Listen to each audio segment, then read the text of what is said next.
Well, you already need to show ID to vote, but lawmakers have put an issue on the ballot trying to enshrine the voter ID law into Ohio's Constitution. The Republicans also passed a bill that would require photo ID for mail-in voting. Our Columbus Bureau reporter Morgan Trow talked to the candidates for Secretary of State and explains why some people are asking the governor, Mike DeWine, for a veto.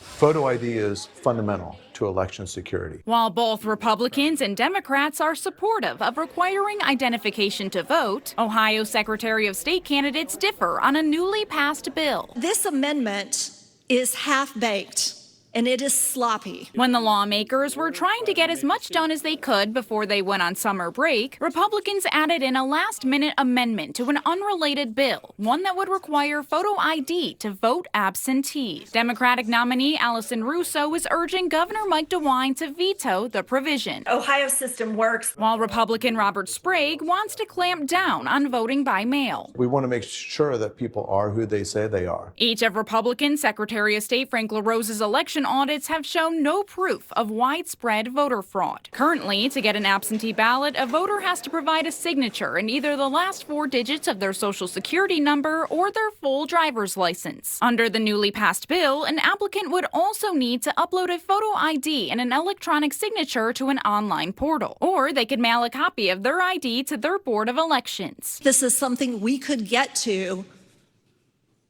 good agreement on many components of this, but it was rushed through. And Democrats are finding common ground with some Republicans. Talking to reporters, LaRose said it's being pushed too quickly and would require money, which both candidates agreed. If you want to have secure elections, it's going to require investment, and I'm fine with that. But the bill doesn't provide money to boards of elections. They always probably should be having more money. People can apply for exemptions if they have disabilities, but Russo argues that these could be difficult to get approved. Who actually makes the judgment of whether or not those exemptions are real? Sprague points out that other states have similar systems already. You can see that in Kentucky or in Wisconsin, where they already have this sort of photo ID that's required for a mail-in ballot, they're able to handle it fine. If the governor signs the bill, it wouldn't go into effect until November 2027. At the Columbus Bureau, I'm Morgan Trow reporting.